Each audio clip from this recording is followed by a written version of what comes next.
Hello everyone, a warm good morning to one and all.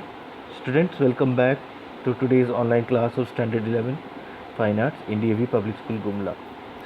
Students, as you know, we have already started our classes related to the arts of Indus Valley Civilization, and in the previous section we have covered the two major statues from the Indus Valley Civilization, that is, one is the bearded man and the male torso.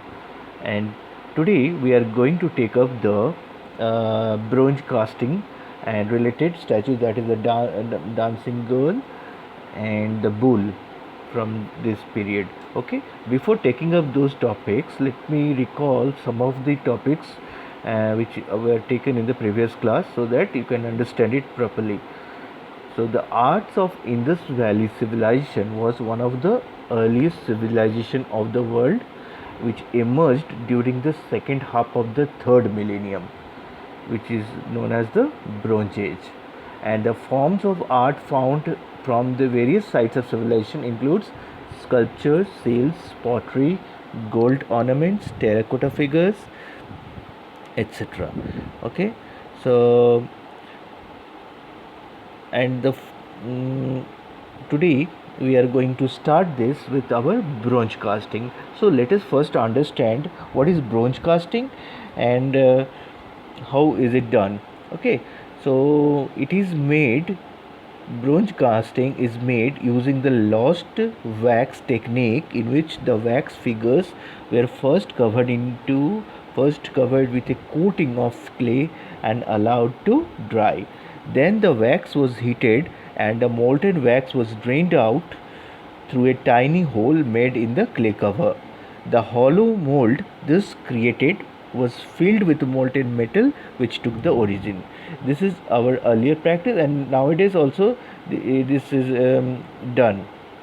And the whole hollow mold thus created was filled with molten metal, which took the original shape of the object. So once the metal cooled, the clay cover was completely removed. In bronze, we find human as well as the animal figures. The best example of the former being the statue of a girl, popularly titled Dancing Girl, which we will discuss today. Amongst animal figure in bronze, the buffalo with its uplifted head, back and sweeping horns, and the goats are of artistic merit. Bronze casting was popular at all the major centers of the Indus Valley Civilization. The copper dog and bird of Lothal and the bronze figure of a bull from Kalibangan are in no way inferior to the human figures of copper and bronze from Harappa and Mohenjo-Daro. So metal casting appears to be a continuous tradition, and the late Harappan and Chalcolithic sites like Daimabad in Maharashtra yielded excellent example of metal cast sculptures. Okay, so now we are going to discuss the a little bit from this topic once more. Initially, the figure made up of wax. The figure needed is made up of wax and are covered it with clay. After allowed to dry the clay, the whole thing is heated so that the wax inside the clay will be melted. The molten wax was then drained out through a tiny hole made in the clay part. Okay, the hollow mold of clay thus created was filled with molten metal. Once it cooled, the clay cover was completely removed. Okay, so now we will discuss one by one the bronze castings. We will take the major examples, and they are, one is the dancing girl and the second one is the bull from Mohenjo-Daro. These two are very important, and we have to first see its details.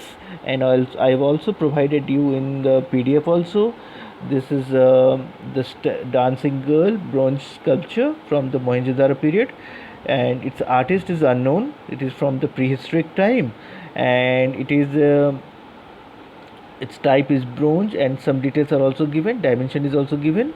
So now let us discuss about its in detail.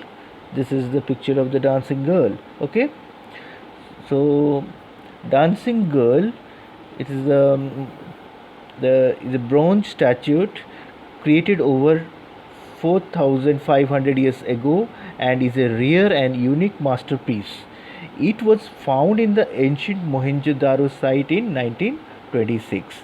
The statue is cultural artifact reflecting the aesthetics of a female body as conceptualized during that historical period. Okay, and the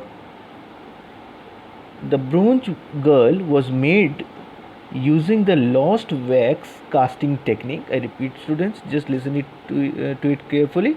The bronze girl was made using the lost wax casting technique shows the expertise of the people in making bronze works during that time.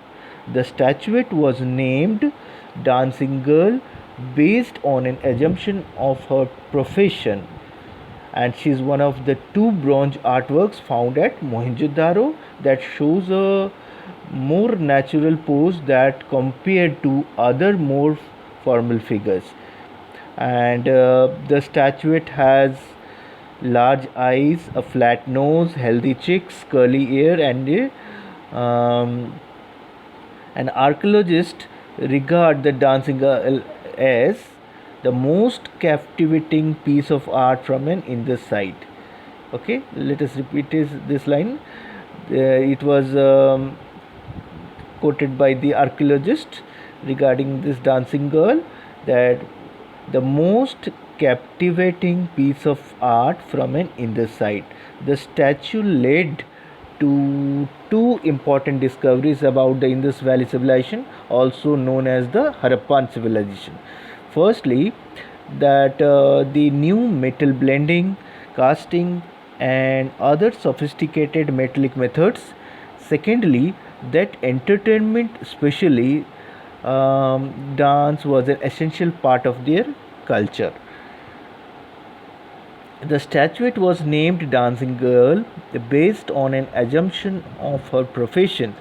She is one of the two bronze artworks found at Mohenjo-Daro that shows a more natural pose than compared to other more formal figures. The statuette has large eyes, flat nose, healthy cheeks, curly hair, and broad forehead. She is a tall figure with long legs and arms, high neck, subdued belly, and sensuously modeled. Okay, the girl wears some bangles and a necklace. She has 25 bracelets on her left arm and 4 bangles on her right arm, and is holding an object in her left hand. I repeat, students, just listen to this carefully. The girl wears some bangles and a necklace, and she has 25 bracelets on her left arm and 4 bangles on her right arm, and is holding an object in her left hand. Her long hair, styled as big bun, rested on her shoulder. Okay, now this was about the dancing girl. So now you can see the picture of the bull. This majestic bull was heavily developed and wide curving horns in the perhaps the most impressive motif found on the Indus sites. Okay, this bronze figure of the bull found in Mohenjo-Daro, the massiveness of the bull and the fury of the charge are eloquently expressed. The animal is shown standing with his head turned to the right. There is a cord around the neck. You can just observe a cord around its neck. Okay. Let us discuss something more about it. Is a cute form with plumpish build, elongated figure, and innocent face with tippy. This innocent face. This typical animal is one of the two best known styles of bulls that the Indus artisan innovated. The Indus artist or the very people always modeled animal figures with an exceptionally sensitive and affectionate heart, but when casting a bull's figure, his talent was on its top. Apart among the animal figures, the bull figurines had an exceptionally larger number and have been found from almost every site, urban or a smaller settlement, not merely in figurine from figures in relief as on various Indus sales are also abundant. Such reliefs reveal the same level of technical maturity as the figurines. This terracotta bull figurine is entirely handmade with cream slip on it. Probably a knife might have been used in shaping the parts of the body and its minute details, sorry. It appears to be wearing a garland or plaited rope around its neck. Okay, so that's what we have discussed about both the things. So once more, let us revise the bull from Mohenjo-Daro. This bull is a bronze figure which was found in Mohenjo-Daro. The massiveness of the bull and the fury of the charge are eloquently expressed. The animal is shown standing with his head turned to the right. There is a cord around the neck. Okay, so that's all for today. You go through both the figures, and that is one of them is the dancing girl, other was this bull, and you have to prepare notes. Okay, so we will again meet in our next class with some terracotta figures from these in the sites, and we will try to explain them in detail as well. Till then, you take care of yourselves. Have a good day. Thank you.